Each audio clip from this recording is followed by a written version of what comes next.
Hello everyone, this is Abhishek. So in this lecture we are going to talk about the graphical representation of a motion. Okay, so किसी भी particle के motion को हम graph paper पे कैसे represent करेंगे, इन्हीं सब चीज़ों के बारे में हम यहाँ पे सीखने वाले हैं. सपोज अगर कोई ऑब्जेक्ट रेस्ट में है तो उसको हम ग्राफ पे कैसे रिप्रेजेंट करेंगे. कोई ऑब्जेक्ट यूनिफॉर्म मोशन में मूव कर रहा है, दैट इज कोई ऑब्जेक्ट यूनिफॉर्म वेलोसिटी से मूव कर रहा है या फिर यूनिफॉर्म स्पीड से मूव कर रहा है, उसको हम ग्राफ पेपर पे कैसे रिप्रेजेंट करेंगे.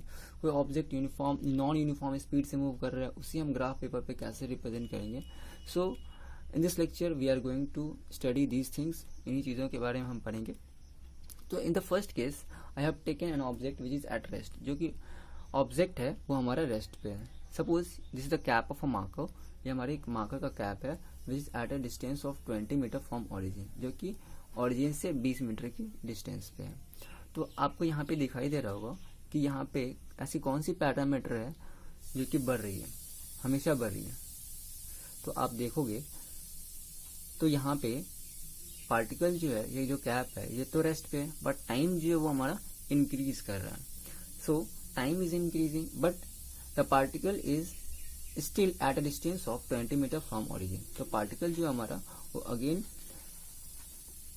20 मीटर की डिस्टेंस पे ही है, ऑल्दो टाइम इज इंक्रीजिंग. और टाइम जो है हमारा वो इंक्रीज कर रहा है.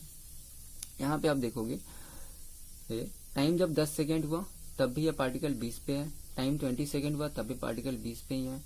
टाइम 30 हुआ तब भी ये पार्टिकल 20 पे है. आपको ये लग रहा होगा ये जो लाइन ये तो आगे बढ़ता जा रहा है, इसका मतलब पार्टिकल भी मूव कर रहे हैं. No, particle is not moving.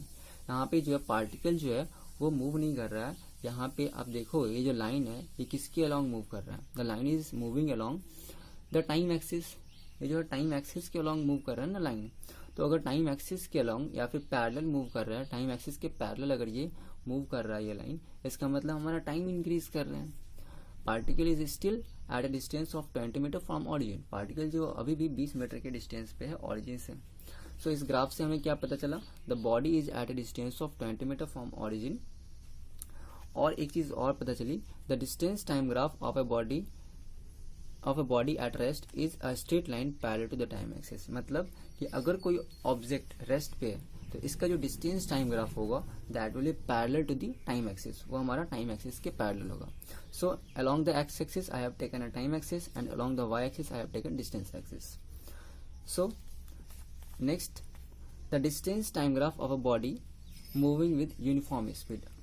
अगर कोई ऑब्जेक्ट यूनिफॉर्म स्पीड से मूव कर रहा है, ठीक है, तो यूनिफॉर्म स्पीड का मतलब हम समझाए थे. यूनिफॉर्म स्पीड का मतलब क्या होता है, इसका मतलब होता है कि अगर कोई ऑब्जेक्ट इक्वल डिस्टेंस कवर करता है इक्वल इंटरवल ऑफ टाइम में, equal distance in equal interval of time, तो हम बोलेंगे कि जो पार्टिकल है या फिर बॉडी है वो यूनिफॉर्म स्पीड से मूव कर रहा है. ठीक है. सो यहाँ पे अगर आप देखोगे तो आपको बहुत क्लियरली नजर आएगा कि पहले 10 सेकेंड में जो पार्टिकल है वो कितना डिस्टेंस ट्रेवल किया, 1 मीटर का डिस्टेंस ट्रेवल किया. पहले 10 सेकेंड में जो पार्टिकल गया है वो 1 मीटर गया है. फिर अगले 10 सेकेंड में जो पार्टिकल गया है वो अगेन 1 मीटर गया. फिर अगले 10 सेकेंड के इंटरवल में पार्टिकल फिर 1 मीटर गया. मतलब हर 10 सेकेंड के इंटरवल में पार्टिकल 1 मीटर के डिस्टेंस को ट्रेवल कर रहा है. तो अगर equal distance in equal interval of time travel हो रहा है, अगर equal distance in equal interval of time हो रहा है कहीं पे, तो उसको हम बोलेंगे कि पार्टिकल जो है वो यूनिफॉर्म स्पीड से मूव कर रहा है. तो आपको ये ग्राफ बनाना आता होगा. ग्राफ कैसे बनाते हैं, यहाँ से 1 से एक लाइन ड्रॉ करेंगे that is parallel to the x axis या फिर टाइम एक्सिस आप बोल सकते हो. और 10 से एक लाइन ड्रॉ करेंगे that is parallel to the y axis. जहाँ पे दोनों ही लाइन इंटरसेक्ट करेंगे वहाँ पे एक पॉइंट मिलेगा. फिर अगेन 2 से एक पॉइंट लाइन खींचेंगे that is parallel to the time axis and 20 से एक लाइन खींचेंगे that is parallel to the y axis. Again यहाँ पे एक पॉइंट मिलेगा. ठीक है, पॉइंट ऑफ इंटरसेक्शन मिलेगा. तो सारे पॉइंट को अगर आप ज्वाइन करोगे तो आपको एक स्ट्रेट लाइन फाइंड आउट होगा and that straight line is making an angle with the time axis और it is making an angle with the distance axis. So यहाँ से हमें क्या पता चला, the distance time graph of a body moving with uniform speed is a straight line making an angle with the time axis with the x axis और time axis. So it is, और आप ऐसे बोल सकते हो it is directly proportional to the time. Time के directly proportional होगा. Now next, अगर कोई ऑब्जेक्ट हमारा नॉन यूनिफॉर्म स्पीड से मूव कर रहा है, तो नॉन यूनिफॉर्म स्पीड का मतलब आपको पता है कि अगर कोई object equal interval of time में अनइक्वल डिस्टेंस को ट्रैवल करता है तो उसको हम बोलते हैं नॉन यूनिफॉर्म स्पीड। जैसे कि आपको इस ग्राफ से पता चलेगा कि पहले एक सेकेंड में पार्टिकल जाता है 2 मीटर, ठीक है, पहले एक सेकेंड में पार्टिकल जा रहा है 2 मीटर, अगले एक सेकेंड के इंटरवल है पार्टिकल पहुंच गया 5 मीटर, यानी कि 2 से पहुंच गया कितना 5, तो यानी कि अगले एक सेकेंड में इसका जो डिस्टेंस हुआ वो कितना होगा 5 - 2 that is 3 metre, 5 - 2 that is 3 metre. इसका मतलब ये हुआ कि ये पहले एक सेकेंड में गया 2 मीटर, अगले एक सेकेंड में गया 3 मीटर, फिर अगले एक सेकेंड का आप देखोगे तो ये 5 से पहुंच रहा है पार्टिकल 9 मीटर के डिस्टेंस पे, तो इसका डिस्टेंस कितना हो जाएगा अगले एक सेकेंड का, तो 9 - 4 दैट इज 4 मीटर। तो पहले में गया 2 मीटर, अगले एक सेकेंड में गया 3 मीटर, उसके अगले एक सेकेंड में गया 4 मीटर, मतलब हर एक सेकेंड में हर एक सेकेंड के इंटरवल में वो 1 मीटर ज्यादा की डिस्टेंस ट्रेवल कर रहा है, ठीक है।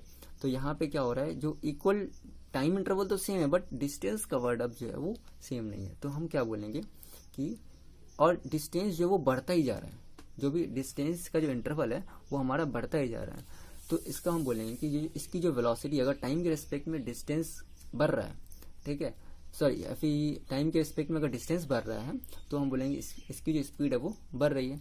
सो इस ग्राफ से हमें ये पता चला कि the distance time graph of a body moving with non uniform speed, ये जो ग्राफ है ये किस चीज को रिप्रेजेंट कर रहा है, ये ग्राफ है वो इस चीज को रिप्रेजेंट कर रहा है, that is the distance time graph of a body moving with increasing non uniform speed, यानी कि ये जो पार्टिकल है वो नॉन यूनिफॉर्मली बढ़ रहा है, ठीक है, नॉन यूनिफॉर्म मोशन में है, ठीक है, और कैसा नॉन यूनिफॉर्म है, तो इंक्रीजिंग नॉन यूनिफॉर्म, मतलब इसकी जो स्पीड है वो टाइम के रिस्पेक्ट में वो बढ़ती जा रही है।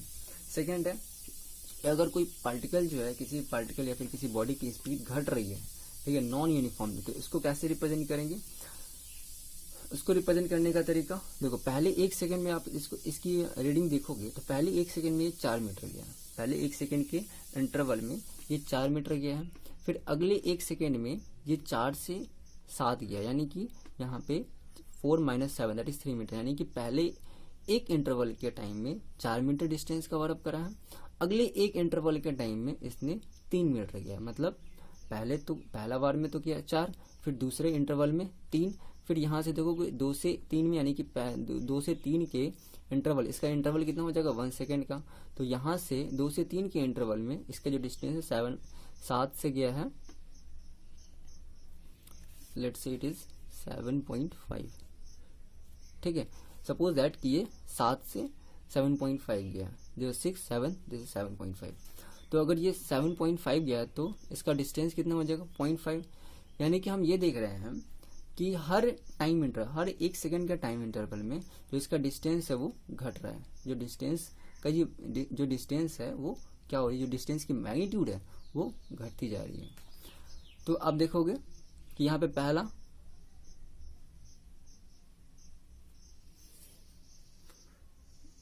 लाइट हैज गॉन, ओके, सो अभी आपको चीजें अच्छी से दिखाई दे रही होंगी, लाइट चली गई थी, तो ये जो ग्राफ आ रहा है, लाइट हैज कम, फिर से लाइट आ गई, यस, तो ये जो ग्राफ है आपको दिखाई दे रहा होगा कि पहले एक सेकंड में 4 मीटर, अगले एक सेकंड में दैट इज 7 - 3 मीटर, अगले एक सेकंड में 0.5 मीटर, तो जो डिस्टेंस है वो घट रहा है हर प्रत्येक टाइम इंटरवल में, तो अगर डिस्टेंस घट रहा है, डिस्टेंस कवर्ड अप हर इंटरवल में जो डिस्टेंस की मैग्नीट्यूड है वो घट रही है, तो इसका मतलब ये हुआ कि इसकी स्पीड जो है वो घट रही है। तो आप इसकी जो ग्राफ आएगी वो इस तरीके से आएगी, आप इसको ऐसे रिमाइंड कर सकते हो, ऐसे रिवाइज कर सकते हो, या फिर रिमेम्बर रख सकते हो अपने ब्रेन में कि जो increasing non uniform increasingly speed का जो ग्राफ होगा, नॉन यूनिफॉर्म स्पीड का जो ग्राफ होगा, इंक्रीजिंग नॉन यूनिफॉर्म स्पीड का जो ग्राफ होगा वो ऑरिजिन से तो ऑरिजिनेट होगा and bending towards the y axis के अलोंग बेंड होगा, वाई एक्सिस की तरफ बेंड होगा, और जो डिक्रीजिंग का ग्राफ होगा, नॉन यूनिफॉर्मली डिक्रीजिंग स्पीड का जो ग्राफ होगा, नॉन यूनिफॉर्मली डिक्रीजिंग स्पीड का जो ग्राफ होगा वो ऑरिजिन से तो ऑरिजिनेट होगा and it is bending towards the x axis और टाइम एक्सिस, एक्स एक्सिस या फिर टाइम एक्सिस की तरफ ये बेंड हो रहा होगा. Now we have to see the calculation of speed from distance time graph. अब डिस्टेंस टाइम ग्राफ, अभी हमने पढ़ा था डिस्टेंस टाइम ग्राफ, तो डिस्टेंस टाइम ग्राफ से हम स्पीड कैसे कैलकुलेट करेंगे, ग्राफ से स्पीड कैसे कैलकुलेट करेंगे. ठीक है, तो ग्राफ से स्पीड कैसे कैलकुलेट करेंगे, आइए देखें कैसे कैलकुलेट करते हैं. सो वाई एक्सिस के अलॉन्ग हमने डिस्टेंस को लिया है, अगेन एक्स एक्सिस के अलॉन्ग हमने टाइम को लिया है. सो अगर T1 पे देखोगे, टाइम T1 पे अगर पार्टिकल की पोजीशन ए है, पार्टिकल जो है वो S at a distance of S, जो ओरिजिन, ये हमारा ओरिजिन है.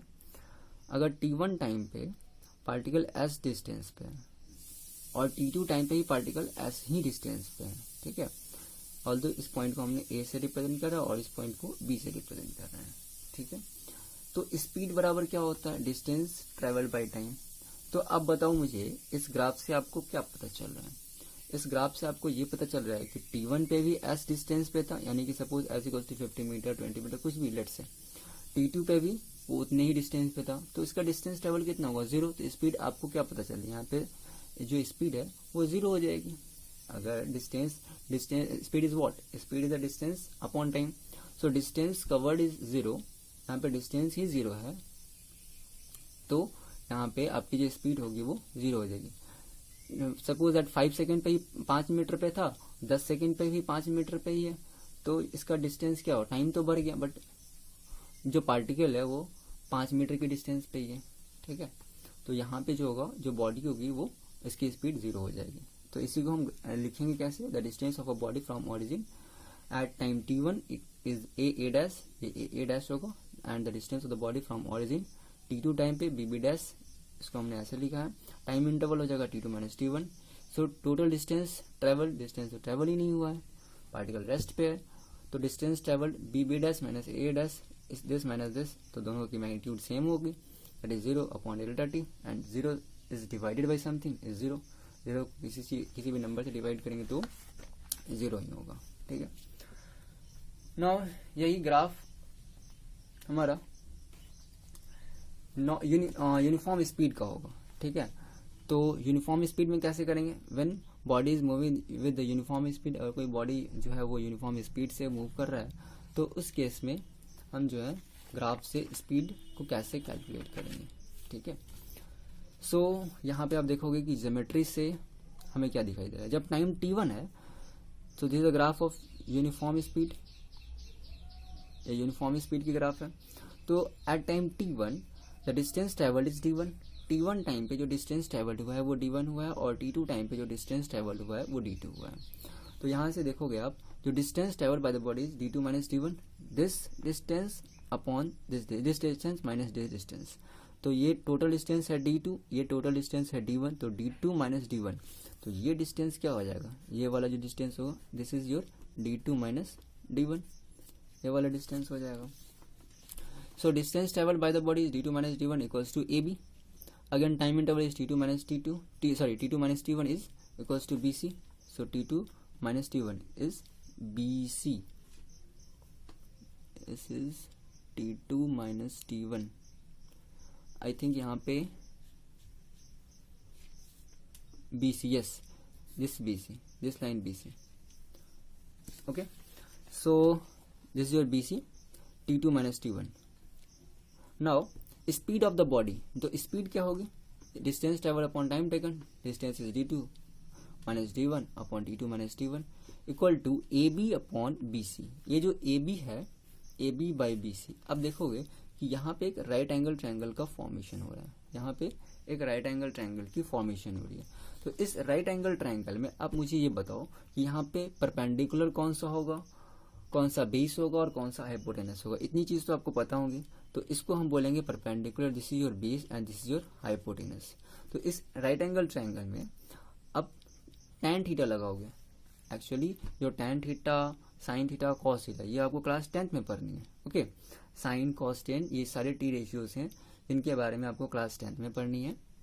बट यहाँ पे हमको समझाना है स्लोप के बारे में. तो स्लोप जो होता है, स्लोप और जिसके बारे में आपको क्लास 11th में पूरी डिटेल में पढ़ना है स्लोप के बारे में मैथ्स में। तो स्लोप स्मॉल m से इसको रिप्रेजेंट करते हैं। स्लोप की वैल्यू होती है tan थीटा। ओके, और tan थीटा को हम लोग लिखते हैं p/b का रेशियो किसी राइट एंगल ट्रायंगल में। tan theta is what, p/b का रेशियो, जहाँ पे p होता है परपेंडिकुलर और b होता है बेस। तो आप मुझे बताओ AB क्या है, परपेंडिकुलर है, और BC क्या है, बेस है। तो p/b क्या हो गया, this is your tan theta is slope. तो p/b को भी हम क्या बोलेंगे, स्लोप। इसका मतलब ये हुआ कि स्लोप, और स्लोप को हम ग्रेडियंट भी बोलते हैं, स्लोप को हम ग्रेडियंट भी बोलते हैं। तो AB/BC का जो रेशियो होगा वो क्या हो जाएगा, स्लोप, दैट इज स्लोप और ग्रेडियंट ऑफ स्ट्रेट लाइन। इसका मतलब हम ये बोल सकते हैं कि slope of distance time graph, slope of distance time graph gives us what, slope of distance time graph gives us speed. तो यहाँ से हमने स्पीड कैलकुलेट करा है। अगर slope of distance time graph हमें स्पीड देता है तो आप ये समझो कि यहाँ पे अगर डिस्टेंस की जगह डिस्प्लेसमेंट होता और इधर टाइम होता, तो अगर आपसे ये पूछते कि बताओ कि डिस्प्लेसमेंट टाइम ग्राफ का जो स्लोप होगा वो क्या देगा, that will give you velocity. जो डिस्प्लेसमेंट टाइम ग्राफ का जो स्लोप होगा वो हमें क्या देगा, वेलोसिटी। अगर यहाँ पे वेलोसिटी होगी तो वेलोसिटी टाइम ग्राफ का स्लोप क्या देगा, दैट इज v/t, तो एक्सीलरेशन देगा। Okay, so this was all about the graphical representation of motion. I think आपको समझ में आया होगा सारी चीजें। So thank you very much.